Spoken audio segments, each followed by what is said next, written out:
Bonjour à tous. Chaque semaine, nous sommes influencés par des énergies différentes qui nous viennent du cosmos. Et durant la semaine du 1er au 7 août, l'énergie cosmique dominante nous guidera vers la meilleure paire de lunettes à chausser pour voir le monde. Il faut savoir que chaque situation que nous vivons, tout ce que nous regardons et chaque personne que nous rencontrons est un mélange de bien et de mal, de positif et de négatif. Nous décidons de ce que nous voulons regarder et alors, que se passe-t-il ? Nous connectons à ce que nous regardons. En fait, nous pensons être quelqu'un de bon puisque nous pouvons voir le négatif chez les autres. Eh bien, ça n'est pas le cas. Ce qui se passe réellement, c'est que nous connectons avec l'obscurité de la personne. De même, lorsque nous décidons de voir la négativité dans une chose ou une situation, en la regardant, nous nous connectons avec elle. La réalité est que nous avons toujours le choix de connecter au positif ou au négatif d'une personne, d'une chose ou d'une situation. Et il est important de réaliser que notre choix va définir notre connexion. Pour faire simple, lorsque nous connectons à l'obscurité d'une personne, par exemple, eh bien, nous faisons une union entre cette obscurité et notre propre obscurité. En revanche, lorsque nous voyons le bien chez une personne, nous éveillons notre propre lumière et nous nous connectons à la lumière de cette personne. Malheureusement, beaucoup d'entre nous ont tendance à penser que lorsque nous jugeons, c'est uniquement à sens unique. Au pire, nous transmettons notre énergie à la personne et l'histoire s'arrête là. Mais en fait, pas du tout. Selon ce à quoi nous nous connectons, au côté positif ou négatif, c'est ce que nous éveillons en nous-mêmes. Alors, comment reprendre les commandes et ne voir que le positif dans tout ? Eh bien, pour cela, nous devons apprendre à renforcer notre côté positif afin qu'il prenne l'ascendant sur notre côté négatif. De sorte que lorsque nous regarderons une personne, une chose ou une situation, nous ne nous connections qu'au positif qui s'y trouve. Et alors, ce que nous verrons chez les autres éveillera cette énergie en nous.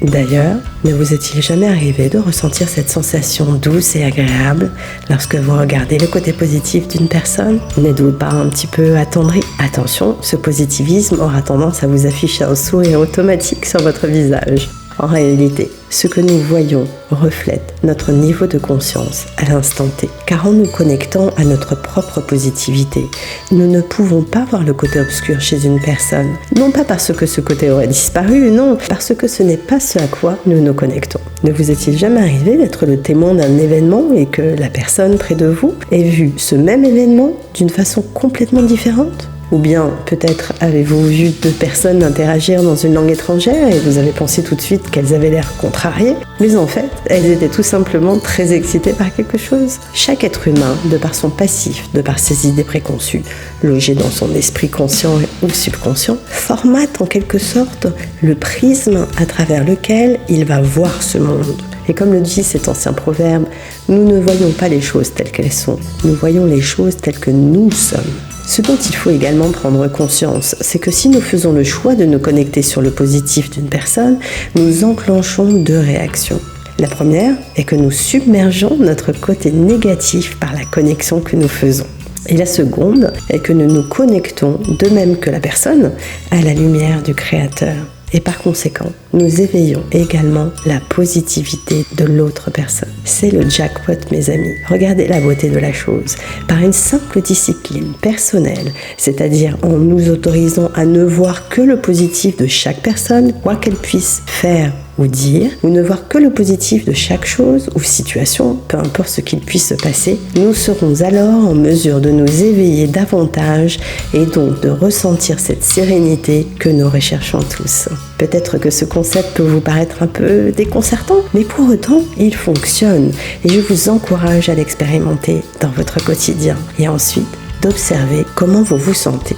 De vérifier votre météo intérieure, de voir si les nuages commencent à se dissiper, si le soleil est en rendez-vous. Les changements n'apparaîtront pas forcément tout de suite. Soyez-y attentifs et vous finirez par les ressentir. Je vous invite chaque matin de cette semaine, après avoir fait quelques respirations en conscience, de fermer les yeux et de les lever au-dessus de votre champ de vision. Et ensuite, répétez ce mantra quelques instants. Aujourd'hui, Je chausse ma nouvelle paire de lunettes et ne verrai que le positif en chaque personne croisée, en chaque chose et en chaque situation vécue. Je terminerai par une citation de Nietzsche, philosophe, compositeur et écrivain allemand. Si tu ne veux pas que s'émousse ton regard et l'acuité de ta pensée, traque aussi le soleil dans l'ombre. Mes amis, votre réveil dépend de vous. Merci pour votre écoute et si vous avez pensé à une personne pendant le visionnage de la vidéo, je vous invite à la lui transférer ainsi qu'à tous vos proches. Aidez-moi à diffuser ces messages. Vous pouvez liker la vidéo, vous abonner à ma chaîne YouTube Rava en Conscience et me suivre sur Instagram, Facebook et TikTok. Je souhaite également remercier les personnes qui m'ont fait des dons et si vous souhaitez me soutenir vous aussi, vous trouverez le lien faire un don sur le bandeau de ma chaîne YouTube. Alors, à dimanche prochain pour en savoir plus sur l'énergie cosmique de la semaine à venir.